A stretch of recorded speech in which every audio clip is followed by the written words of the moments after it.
Ngayong tag-init, tampulan na naman ng tukso ang mga batang nagbibinata. Tuli season na kasi, pero bakit nga ba kinakailangan ng pagpapatuli?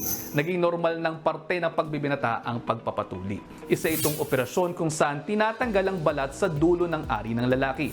Pero alam nyo bang inirekomenda rin ito 1 o 2 araw pagkasilang ng isang lalaking sanggol? Mayroong ilang mga pag-aaral kasi ang nagsasabing habang nakakaedad, mas tumataas daw ang tsansa ng komplikasyon. Ginagawa po ang pagpapatuli para sa personal hygiene, preventive healthcare at para naman sa iba bilang bahagi ng religious rituals.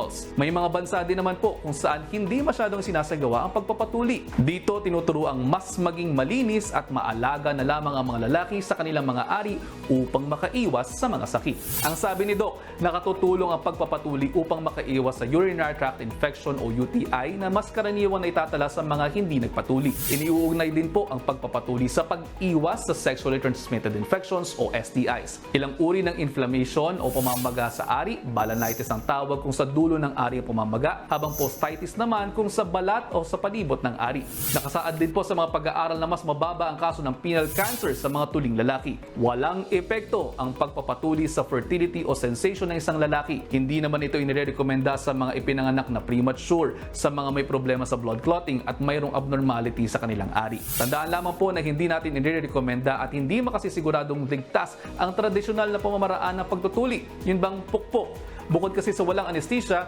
maaari pa itong magdulot ng komplikasyon. Siguraduhin sa ospital o sa doktor lamang kayo magpapatuli. Agad ding patingnan kung may patuloy na pagdurugo, kakaibang amoy o kung mabagal ang paggaling ng inyong mga ari matapos ang pagpapatuli. Mag-ask Doc Dex lamang sa aking Facebook page o sa official page ng Good Morning Kapatid para sa inyong mga katanungan.